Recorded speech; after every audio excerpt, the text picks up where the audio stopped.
Before we start the video, this fucking video is not fucking made for kids. It's for older fans of the show and is generally unsuitable for children. With that shit out of the way, enjoy the fucking video for fuck's sake! Fire in the tunnel. James is a mixed traffic engine. That means he can pull both coaches and freight. Although, he much prefers to pull passengers and has a low opinion of pulling freight. He would get the job done, no matter what. One morning, the Fat Controller came to the shed. "Morning, James." "Good morning, sir," said James. "I have got a job for you today. Today, you're going to be pulling some tankers full of petrol." "Tankers?" gasped James. He remembered the last time he pulled fuel tankers and they caught on fire. James shuddered. No, I can't do that. This fuel is dangerous and it might catch on fire again. Is that alright? The Fat Controller stared at James. "James, I assigned you to your job and you're supposed to do what I tell you." James just grumbled. "I won't pull these dangerous fuel trains. I'll just go up in smoke again." "Why don't they get the lorries to pull these dangerous substances?" Richard then pulled up.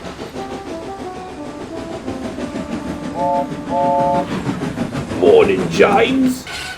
What's with the grumpy face today?" James said nothing, just puffed away. "Oh, is it fuel, James?" James didn't reply. A few minutes later, Richard found Bernard at Knapford Station. "Oh, hello, Richard," said Bernard. "Hello, Bernard," said Richard. Did you see James?" No. Why?" "Well, to be frank, I think it's just James was being a bit James today." "The Fat Controller assigned him to take some fuel tankers full of petrol." "Oh, of course," said Bernard. "I remember the time when Dad told me that his train caught on fire because of an improperly secured tanker, I think it was. It started leaking and then it caught fire." Richard just smiled. "Either way, it's just James. He'll never learn." "Well, I'm supposed to get a good train," said Bernard. "So I'll probably see him in the shunting yards." "I'll take what you said, Richard." "Right, bye, Bernard," said Richard. At Knapford Shunting Yards, James was collecting the train when Bernard pulled in. "Hey, James! Why are you still sporting the grumpy face?" "I don't want to pull stupid fuel trains. Why does the railway have to transport them?" "We transport all sorts of dangerous goods, even on the mainland. Not far from my old colliery, there was a chemical works, and there were trains that had to take away the waste chemicals. Taking dangerous goods is nothing new, James. We've been doing it for years. Either way, are you just worried that lightning might strike twice?" "Shut up!" But James. Bernard just laughed. James backed onto the wagons. But what he didn't know was that the previous night, the front wagon needed its axle box replacing. But the job was rushed due to the wagon being required the next morning. James didn't know about the faulty axle, nor did his crew. He just set off in a huff.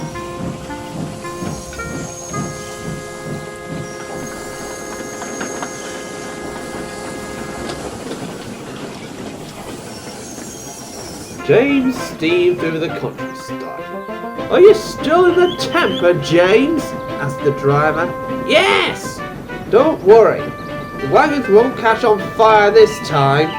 "But I still don't see why we have to carry dangerous goods when we're steam engines." "We've done it for years without many incidents. It's safe." But as James was approaching a tunnel, the axle box on the front wagon began to run hot. The driver and fireman noticed the sparks coming from the axle box. Oh dear. Better get that axle box seen to when we get to Vicarstown." Then there was trouble. While in the tunnel, the tanker derailed, the other wagons derailed. The driver put on the brakes and put James to a stop. Thankfully, he was still on the rails. "What's happened?" gasped James. "The train's derailed," said the fireman. "How did that happen?" "I think it was probably something to do with the axle box, but how?" "The guard will tell us. He's coming through right now. But he's got a heckload of climbing to do to reach us." Then the guard stepped outside of James's car. "Your suspicions were right," he said. "The axle box led the bearing to explode because it ran so hot. And as a result of the train derailing, a tyre had also broken from the same wheel and has now wedged itself inside the tanker.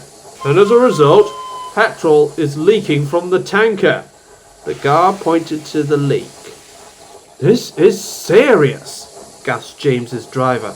"Well, you better go to the nearest signal box and alert them that the line is blocked. And you better get James out quickly before there's a fire. I can already see the petrol smouldering." "Oh no," moaned James. "Don't worry, this won't cause too much of a disaster," reassured his driver. As the guard left the tunnel to contact the signalman, James was pulled out of the tunnel, but he was so frightened that sparks shot out of his funnel, and then petrol ignited.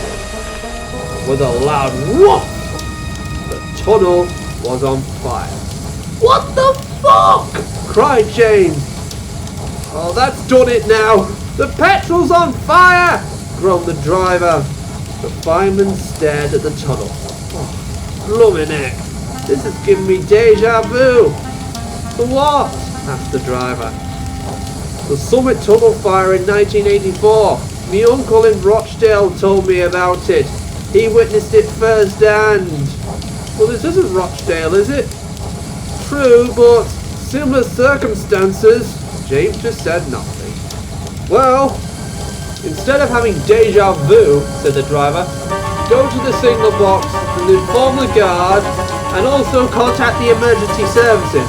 We need Harold Bell and the Sodor firefighters to extinguish this fire because it's blazing already." So the fireman got down and alerted the emergency services and the guard.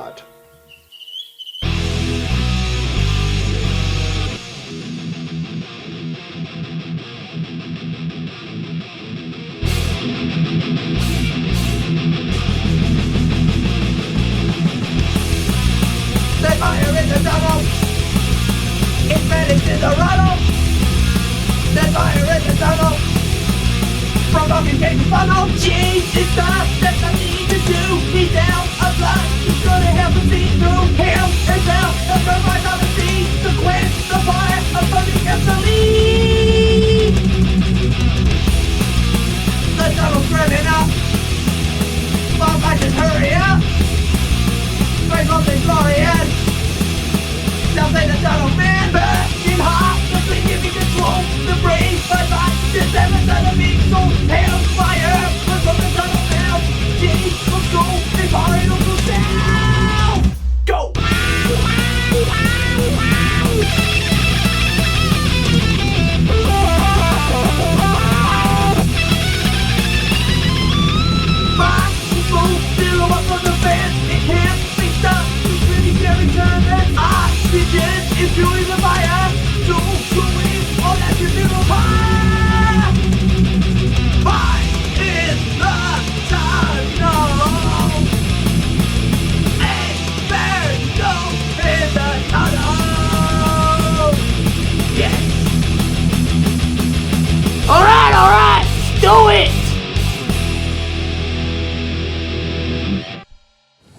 While the fire was being extinguished, Bernard arrived with the breakdown train, ready to take out the mangled trucks from the tunnel. Goodness me, James! They say that lightning never strikes twice, but it certainly has with you. Oh, shut your face! Snapped James. Oh, don't be so crabby, James! Laughed Bernard.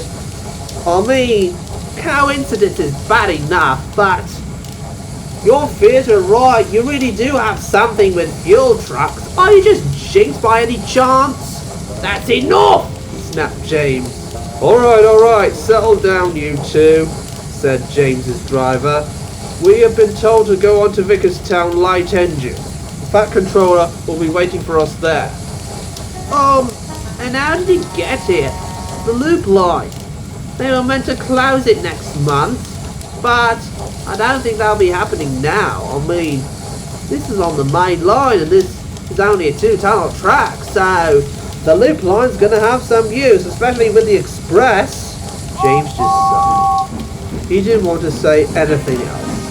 He just puffed away towards Vickerstown. When James arrived in Vickerstown, he felt shaken. But, as chance would have it, Richard was there. Hello, James, he said. You know, the axle box on the wagon wasn't your fault. Was it not? No. From what I heard, it was a bit of a rush job last night. The axle box needed replacing. Yes, that was it. And the workman who wanted to go home for his supper, so he did a bit of a botched job, and as a result, the bearing got wedged in, and then it overheated. So it really isn't your fault, James, but that means that the express is going to be diverted around the loop line. Of course, a heavy engine like Gordon or Henry's not going to be suitable for that line, so that means you and I will be perfect, because we weigh just enough for that line, and the express will be diverted there, so you and I will be pulling the express. James looked at Richard. Are you sure? Oh, indeed, said Richard. That is right, said the Fat Controller. But, considering your attitude this morning, and your objections to pulling fuel, which, by the way, is mostly safe, accidents like this are very rare. And as Richard rightly pointed out, it was a bit of a botched job with the axles. So, you'll remain on goods for a week, and after that, if you've been good, you can share the express duties with Richard. James didn't feel like arguing. He just looked at the Fat Controller and said, "Yes, sir.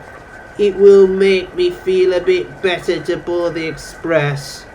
Only after a week you have been good.